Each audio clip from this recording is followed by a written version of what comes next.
Hello and welcome to chapter 13. Today we'll be talking about motivation and how managers can help motivate their employees towards their goals and the manager's goals, as well as the organization's goals. So I think you'll find this chapter fairly interesting, and it's a very big part of management. A lot of you are already in some type of management position, perhaps, or supervisory position at your jobs.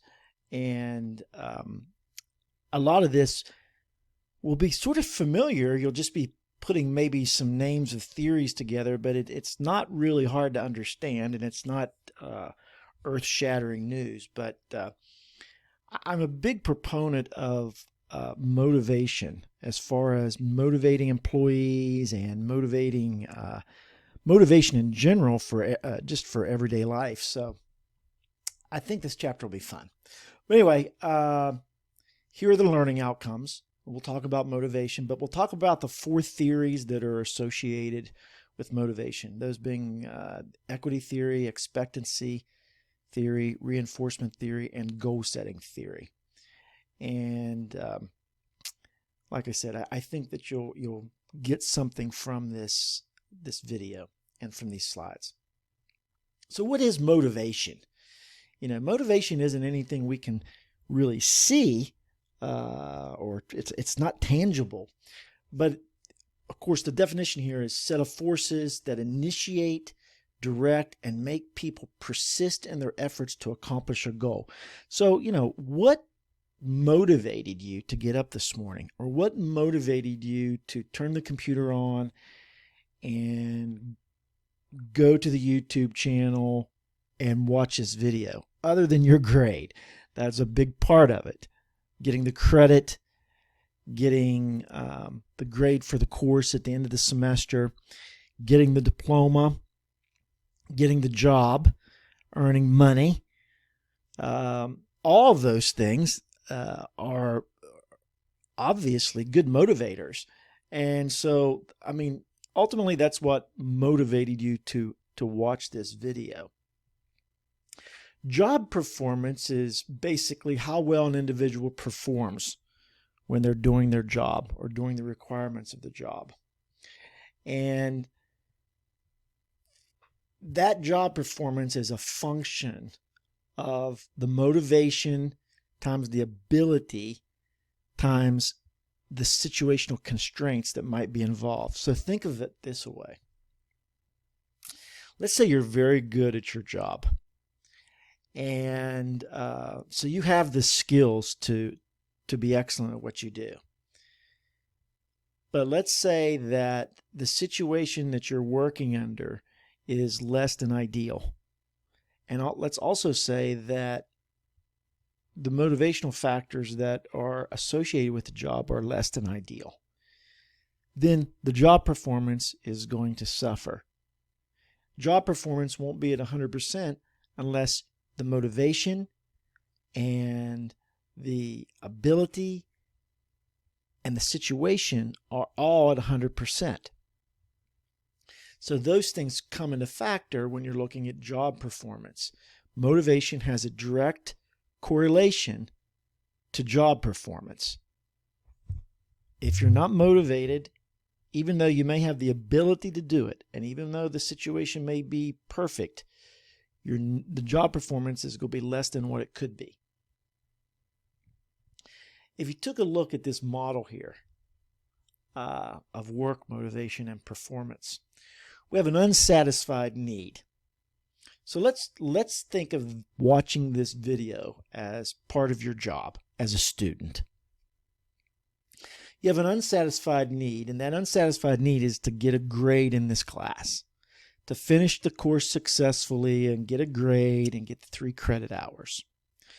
Obviously, there's an ulterior motive, because the ulterior motive is probably the degree. And one of the degree requirements is this course. So anyway, you have this unsatisfied need. And there's tension involved, because obviously you know that you have to do something to get the grade. You have to watch the video, review the slides, read the chapter, take the quiz. All of that is in your mind, and you know that it has to happen in order to get the grade. So and that tension energizes you to actually open up the video and to watch it, to open up the book and read the chapter, to open up the slides and read this and review the slides. Then all of that takes effort. There has to be some type of an initiation, some direction and persistence that is involved in you completing all these tasks. Hopefully the performance is at a high standard, because look at it this way. Let's say you didn't open this video until like 1:30 in the morning. Let's say that when you opened it, you were half asleep, were ready to go to bed, and you watched it. You probably didn't listen to it all that well, and you just, your energy to take action was very low. Well, then your performance is probably going to be low as well, maybe even on the quiz. But let's say it was high. Let's say that you were energized, you were really into taking notes and listening carefully. Then your performance is probably going to be high, and there's going to be a satisfaction level with the results that you get. The results that you get on the quiz, and then the results that you get on the cumulative quizzes, and then the results that you get with the final grade in the course, knowing that you got 3 credit hours. And then knowing that with those 3 credit hours, plus all the other credit hours that you'll be earning, you'll finally get your degree. So there is, if it doesn't seem that complex, but if you broke it down into a model, that's sort of what it would really look like. Obviously, for any of us to have any type of motivation, we have to have needs, physical or psychological needs that have to be met in order to survive. So, when I talk about college and I talk about going to school for a degree, the ultimate reason that we all do it, or we're all doing it, is for a better life. We want to get a job. We want to get a good job.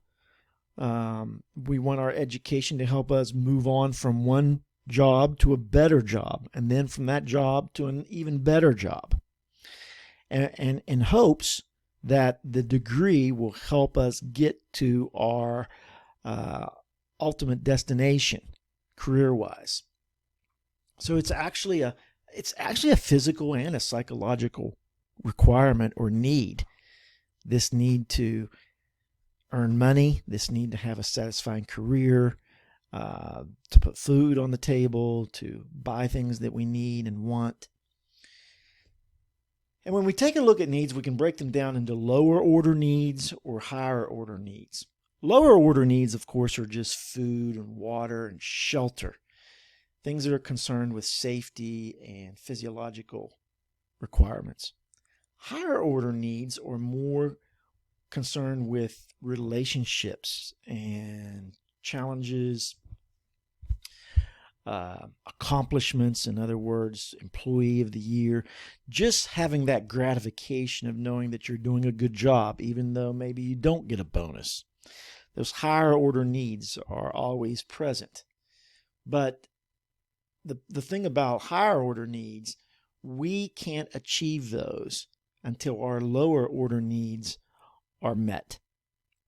We're not going to worry about being employee of the year if we are hungry and we don't have enough money to buy food. So lower order needs always have to be met before higher order needs can be met. A couple types of rewards. And as managers, we need to know what they are, what the company offers, what we have the power to offer our employees. The first type of reward is extrinsic. And this is just tangible rewards like your paycheck, your salary, maybe a commission, maybe a bonus that you can get. And you get these based on the performance that you provide, given the task that you are given by your manager or your company. So think of extrinsic rewards as just something very tangible, money. For some people, an extrinsic reward might be a car. You might get a job where they give you a company car. That's still an extrinsic reward because it's worth money and it's a tangible piece of equipment, an automobile. Then there's intrinsic rewards. And these are more the type of rewards that satisfy those higher order needs or those internal needs that we have to be recognized. So just the reward that we get for doing a job well done, the reward we get for accomplishing. Well, let me say this. Let's say I get this reward. Some of you might not, but when I mow the grass in the summer, there is something inside me that is satisfied with taking a look at the grass after I've cut it, and if it looks, really good and even, and it just looks like close to a golf course, that gives me some type of internal reward, satisfaction. That's an intrinsic reward. So extrinsic or external rewards, intrinsic or more inside the person. So what are some steps that are taken by managers that motivate employees? Well, the first thing that is critical as a manager or a supervisor is we have to really know the people who work for us. We really have to inquire about their needs, because keep this in mind, everyone's needs are different and everybody is motivated differently. So there's no way that we can motivate successfully if we don't know what their needs are. Now, it's a little bit easier in some cases. Let's say you were the manager of a McDonald's, and let's say that your working staff that works there, let's say you manage 17 people, 17 to 20 people, and they're all teenagers or young adults in their early 20s, and they're all students. Well, first of all, we know that their main reason for having that job is to earn money.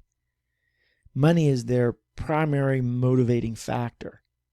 Now, there could be people within that group that are motivated more than others by recognition or awards that don't have any type of monetary value.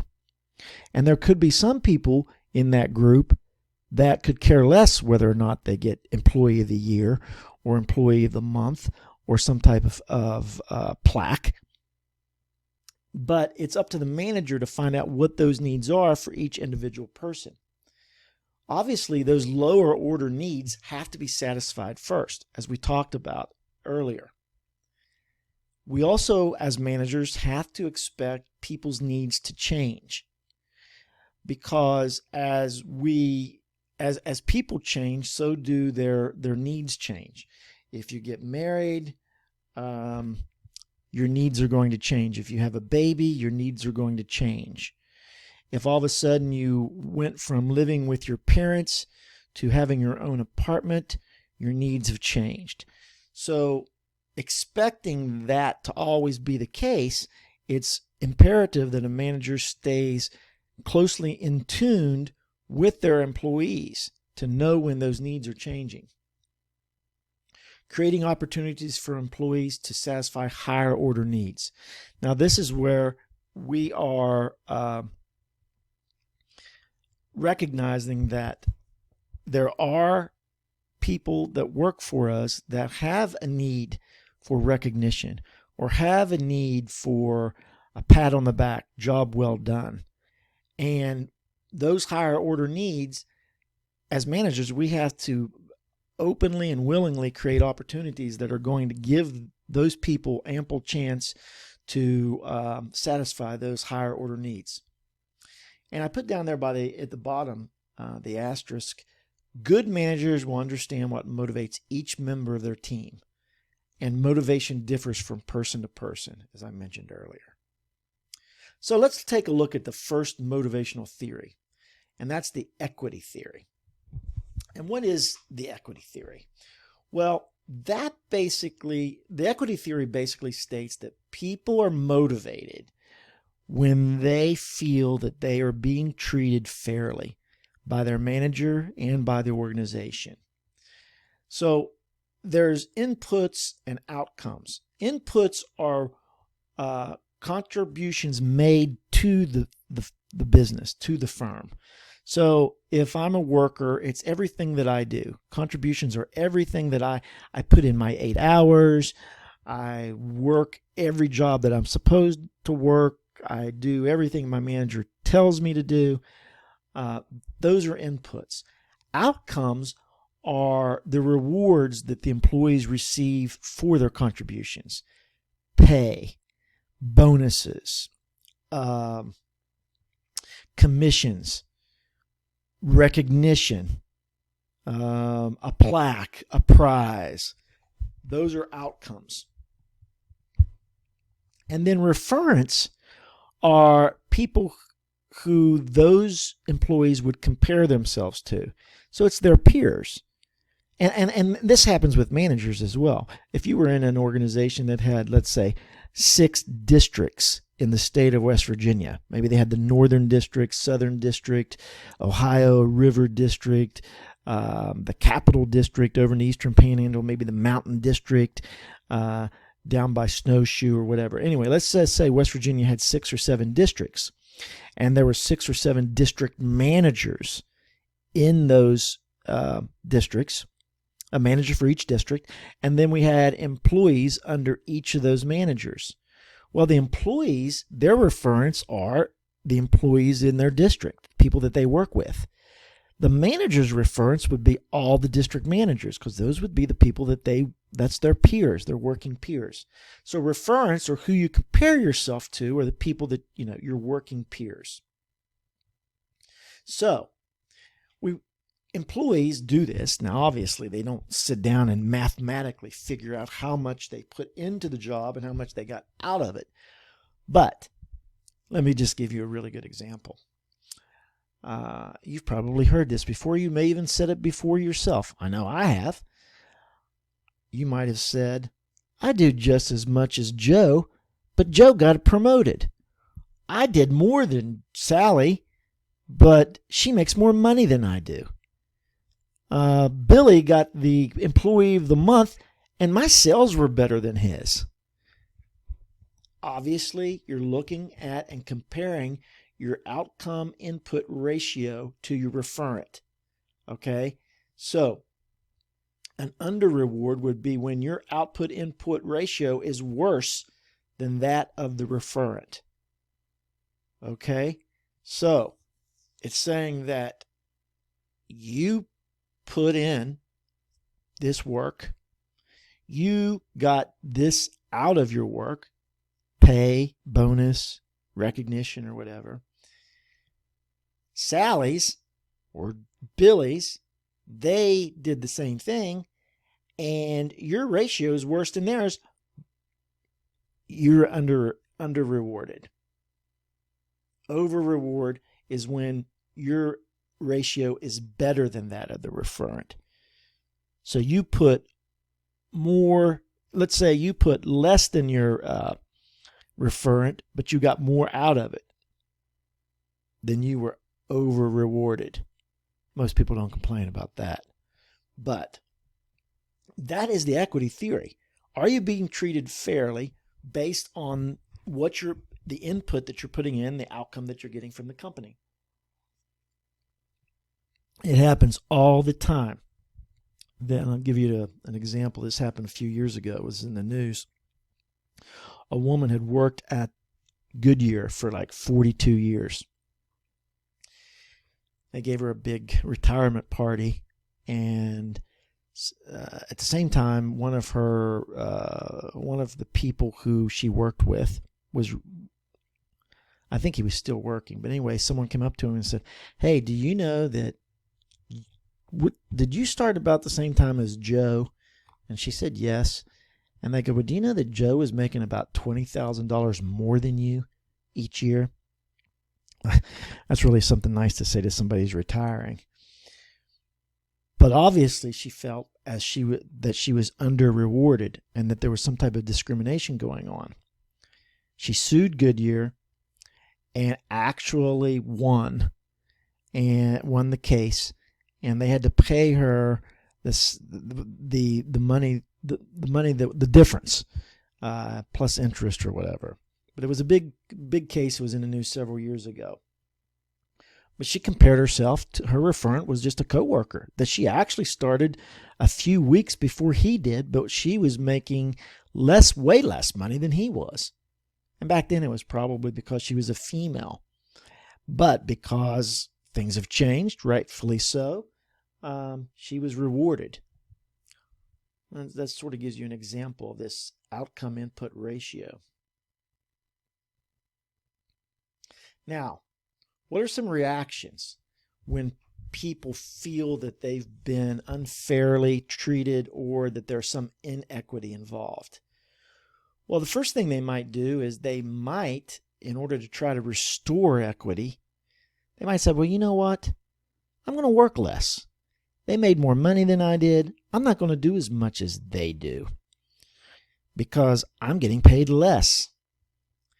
Or they might increase their outcomes, thinking, well, I'm going to produce even more, so they recognize that I deserve more than they do. And then they try to rationalize their inputs or outcomes, saying, well, you know what? I like my job. I'm okay with my pay. I'm not going to worry about what so-and-so's making. They may change the referent. Well, maybe I shouldn't compare myself to them because, well, they've got more seniority, or they've got more education or whatever. So they'll change their referent so they can compare themselves to someone else that's more equitable. Or, worst case scenario, they just say, to hell with this. I'm going to quit. I'm not being treated fairly. I'm just going to leave. So that's this last option that is a really bad outcome for the manager.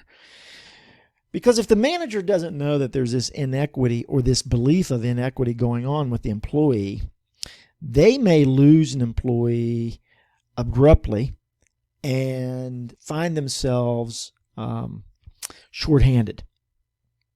So that's why it's critical that a manager understand the needs of every employee and make sure that every employee, when you're looking at this theory, to make sure every employee feels that they are being treated equitably. Now, when you're motivating with this type of theory, obviously, as I just mentioned, you need to know the needs of the employees. You also, whenever you can, want to make sure, obviously you have to have job performance at a certain level, and everyone has to be pulling their weight. But if the employee is doing too much, you may go to them and say, listen, you don't have to do that. I know you're doing this on a regular basis, but that's not your job. Don't worry about that. Making sure that employees are doing their job, but make sure they're not doing more than they have to do or more than is required, because they may be actually doing someone else's job. And obviously they would feel a little bit of inequity going on there, but maybe it's not warranted. Maybe they shouldn't be doing it anyway. Making sure that the decision-making process is fair. In other words, as a manager, you don't reprimand somebody unless you reprimand everyone who's doing whatever you reprimanded them for. Making sure that you reward everybody fairly. If so-and-so gets a reward for doing that, if everyone did that, then everyone gets the reward. And so this distributive justice means that there's just this perceived degree to which outcomes and rewards are fairly distributed. If if everyone on the team feels that the manager rewards people fairly, everyone's rewarded fairly, then there's justice involved. And then there's procedural justice, where perceived fairness of the procedures used to make reward allocation decisions. In other words, okay, Joe got the bonus because Joe hit every goal that was set up. I didn't hit all the goals, but I had my chance. If everyone believes that, then there's probably not going to be any people feeling that they were not treated equitably. But motivating someone who uses this equity theory is important, and everybody does it. I don't care who you are, how much money you make, or what position you have. Everyone uses this equity theory at some point. You probably would even use it in school, saying, well, they got a better grade on their report, and I know I put more time in than they did. That's the equity theory. Managing fairly. So like I said, to some extent, all employees are motivated with the equity theory. Managers have to make sure that they manage as fairly as possible. And one unfair decision made by a manager can make a bunch of people on the team disgruntled or piss a lot of people off. So managers have to be very careful that when they make decisions, these decisions are fair for everyone. Okay, let's move on. The expectancy theory. What's that all about? Well, obviously, people expect certain things to happen when they do their job. So people will be motivated to the extent to which they believe that, one, their efforts, whatever they do, means that their job performance is going to be satisfactory or good performance. So their efforts will lead to a good performance. And that good performance will be rewarded through pay, bonuses, recognition, and so forth. And that these rewards that they get are attractive. So, and this is so hard to do with a lot of managers who manage people who are making minimum wage or just slightly above minimum wage. When those rewards are not that attractive to anybody, it's hard to motivate, because these people are expecting, they know that they're not getting much.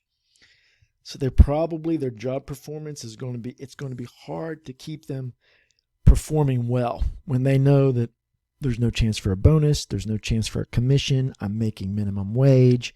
It's hard to motivate those types of employees. My son was a manager at several Planet Fitnesses, and time and time again, when we talk on the phone, he would tell me that was the hardest part of the job. It wasn't coming in at 5 o'clock in the morning. It wasn't answering the phone at 3 in the morning because an alarm was going off. It was the fact that he liked the people that he managed, and he wanted to give them more money, but he couldn't. And it was just hard to motivate those people. And it was hard to keep them from calling off. And he understood because, they just weren't making that much money. So the rewards were not attractive. So when we're motivating with this expectancy theory, and by the way, and I think I mentioned it later on in the slides, there's 4 theories that we're going over.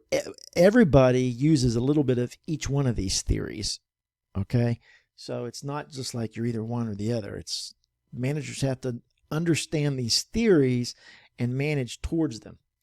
So systematically gathering information to find out what employees want from their jobs. Again, that's inquiring about the needs of the employees. Okay, what do the people want from their jobs? Then taking specific steps to link rewards to individual performance in a clear and understandable and fair manner. Okay, so this is linking the rewards to the job performance. And again, this is very difficult if you manage people where they're only making minimum wage or a little bit above minimum wage, and you have no control or no money's involved in order to give them any type of bonus or commission or so forth. So it's very difficult as a manager to do that. And then empowering employees to make decisions. As a manager, if you can empower your employees to actually go in and make some decisions that will, during their job, that gives them some level of satisfaction. So any time or any place where you can actually empower your employees, that's going to reap positive benefits. Then there's the reinforcement theory, okay? And that basically states, and this is all going to be pretty familiar to you, and I think all of this is familiar. We're just putting some names to these things. This is where we realize that our behavior, however we behave, it has consequences. Okay, so if we do really well, we expect to have very positive consequences. If we do very bad on the job, then we expect to have very bad consequences. And there's a reinforcement theory that says, okay, if someone does something good, then you make sure that they get what they're expecting, that these consequences come about. So behaviors followed by positive consequences will occur more frequently. So if someone does a really good job and you recognize them, and maybe if you can, give them a bonus, and a lot of companies will build this into their pay structure, then that reinforcement, you're going to get more out of that employee. When I was working in pharmaceuticals, I worked in pharmaceuticals for many years. A lot of times the companies that I was working for would give monthly bonuses and or quarterly bonuses. And they would do that based on different things all the time. It could be number of prescriptions. It could be just number of sales calls. And prescriptions are obviously, the more sales calls you would make in pharmaceuticals, the more prescriptions that the doctors would write for you, because they were seeing you more often and hearing your voice, getting reminders from you, getting sales presentations from you, and so forth. But I would, supporting a family and everything, I'd be up at the crack of dawn. I'd be out there trying to make as many calls as possible, because I knew that the more calls I made, the more money I would make, not only in salary, but in bonus and commissions. Behaviors followed by negative consequences or not followed by positive consequences will occur less frequently. So that's saying, if you're doing something that, let's say you're not making as many sales calls, obviously, then hopefully you're not, from a manager standpoint, you're not getting as much commission as those who are making more sales calls. Also, if someone is making a lot of sales calls and they see no type of reward coming from it or no positive consequence, and they do it over and over and over, no consequence, no consequence, no consequence, they will eventually make less and less sales calls. Or whatever the behavior is, they'll do less and less of it, even though it was a positive behavior. So it's the reinforcement theory. It's almost like a dog. When the dog runs and gets the stick and comes back and you give him a treat, and then he runs and gets the stick and comes back and you give him a treat, he'll keep on doing that because he knows every time he goes gets a stick, he's going to get a treat. However, if you would, the next day you do that and boom, you don't give him a treat, after a while he might quit fetching the stick. This is a true story. The last dog I had, she's been gone a couple of years, but every time she would pee on the puppy pad in the morning, I'd give her a treat. And it got to the point where she would actually get up, even though she didn't have to pee. She would squat on the paper, but nothing would come out. She didn't have to pee, and she would come over to get the treat because she knew she got on that paper and it looked like she was peeing. She would get the treat. So this reinforcement, it's the process of changing behavior by changing the consequences that follow the behavior.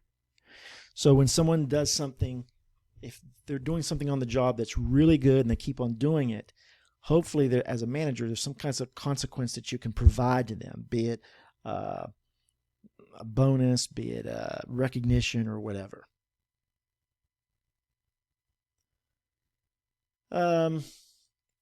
Real quickly, I'm not going to spend too much time on this, but there is some theories going around that as these consequences have a schedule, that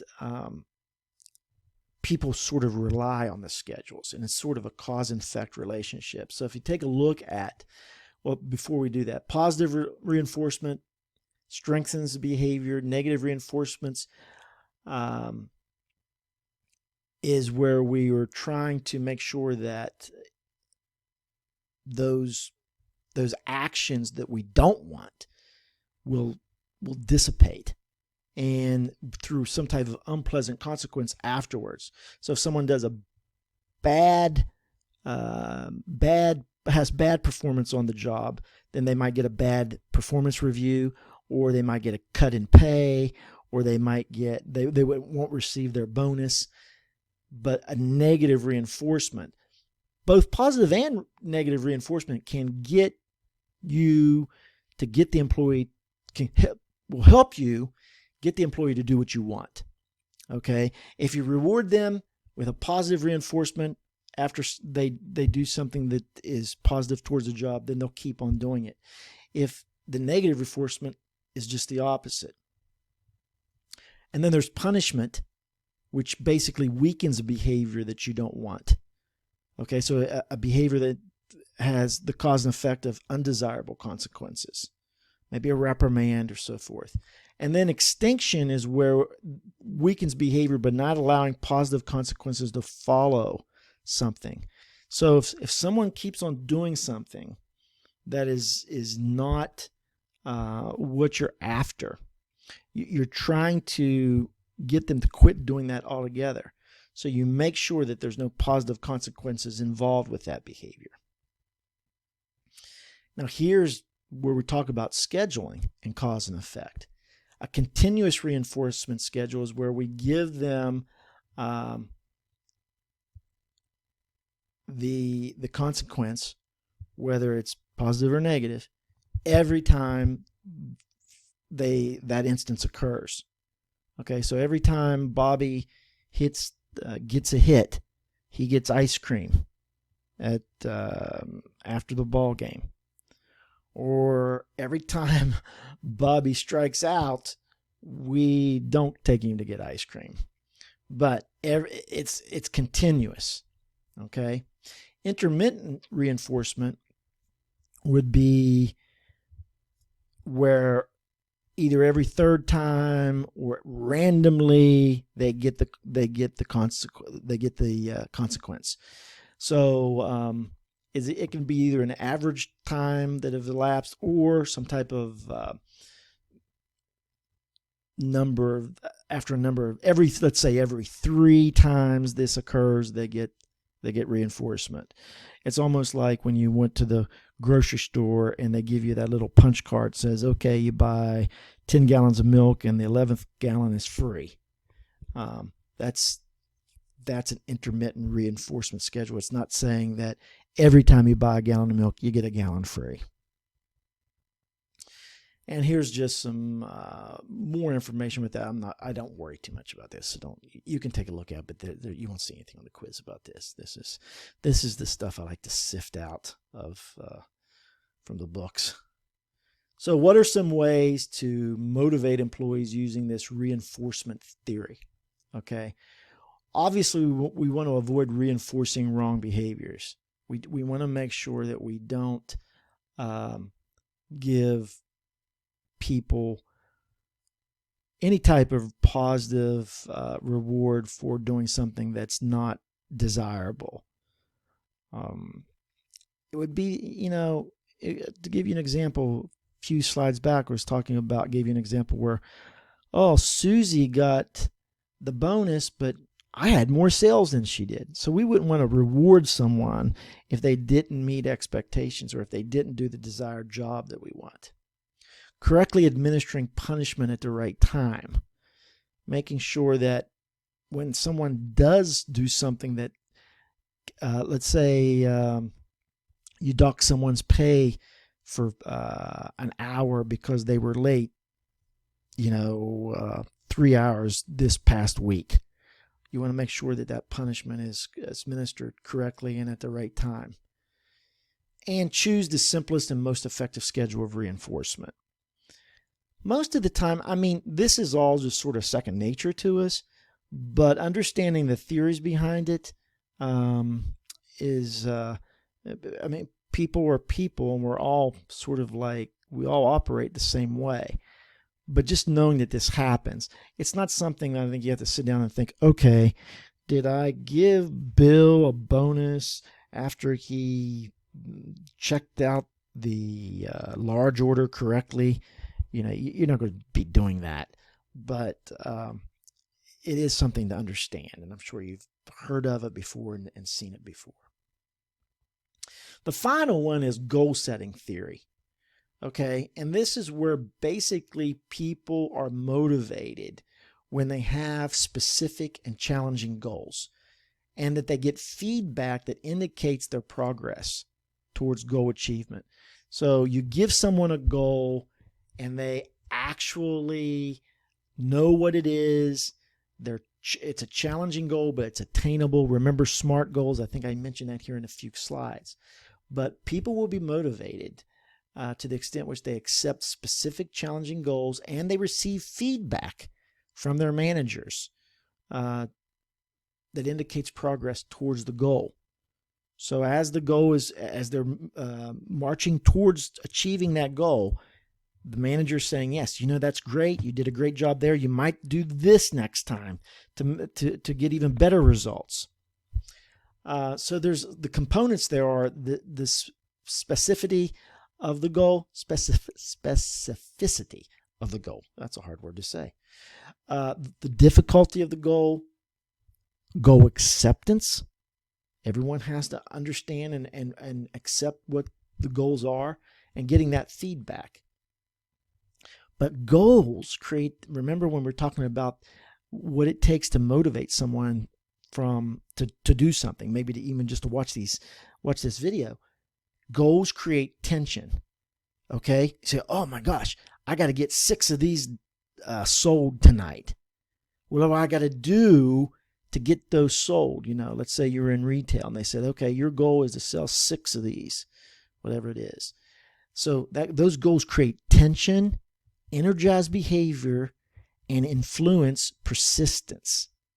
Okay, so goals are important. Goals are very important. Assigning specific and challenging goals, assuring that workers truly accept the organizational goals, and providing frequent and specific performance-related feedback. That's motivating with the goal theory. Lastly, I want to take a look at, you won't find this in the book. This is something that I added to the slides this afternoon. I found this article last year, but it's the 7 key steps to motivate and inspire your team. Okay, so I wanted to add something because I know a lot of you, when you graduate, you're going to be taking over or supervising a team. You may be doing that already. In fact, I think a couple of you are. So I wanted to throw a little bonus in here that talks about how to motivate and inspire people. We just got done talking about goal setting and how important it is. So, clear goal setting. Setting specific and clear goals leads to greater output and better team performance. Remember SMART goals. We talked about specific, measurable, attainable, time, and I forget the R. Specific, measurable, attainable, realistic, and time-oriented. I knew that. Just had to gather my thoughts there. Empowering people. Remember a few slides back, we talked about delegating and empowering people to make decisions. Okay? So empowering people is important.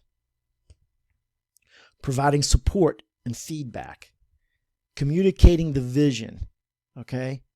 Remember, it's better to make an adjustment to the path than to continue going down the path that will not get you to desired goals. So communicate the vision, and need to be able to be flexible to change that goal or change that vision if you have to. Show appreciation and value, recognition. People want to know if they're doing well. Show your employees respect and admiration for their work. Know your employees. So inquiring about what their needs are, knowing what each individual employee, what motivates each one. Okay? So it's really important if you want to be a good coach or a good mentor to take an interest in your employees.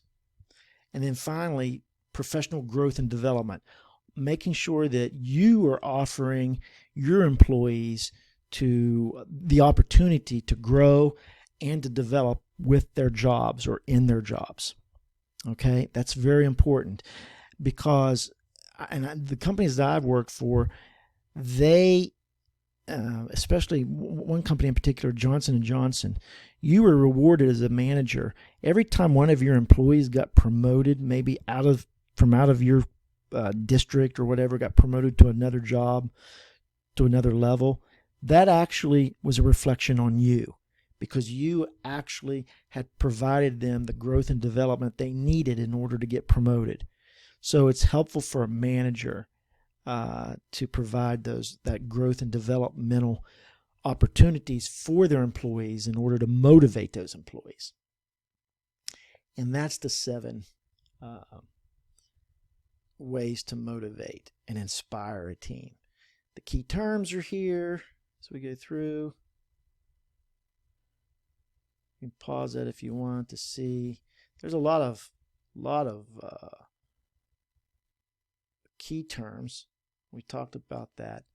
So anyway, I hope you got something out of that. I know that I did. Went over it this morning and then doing it this evening. I think that there's a lot of valuable information from this chapter. So after you review this and after you've taken a look at your chapter and your slides, there is a 12-question quiz that is now will be posted starting the week of April 6th. Take the quiz and you'll be done for this week. And then we'll move on to the next chapter. I hope all of you are staying healthy and safe and doing the proper social distancing that we're all supposed to do so that we can get the heck out of this mess that we're in, which I know we will shortly. And again, I hope everything is well. If you have any questions or concerns, please email me or message me through Blackboard, and I'll be happy to get back to you. And for now, so long. Take care. Bye-bye.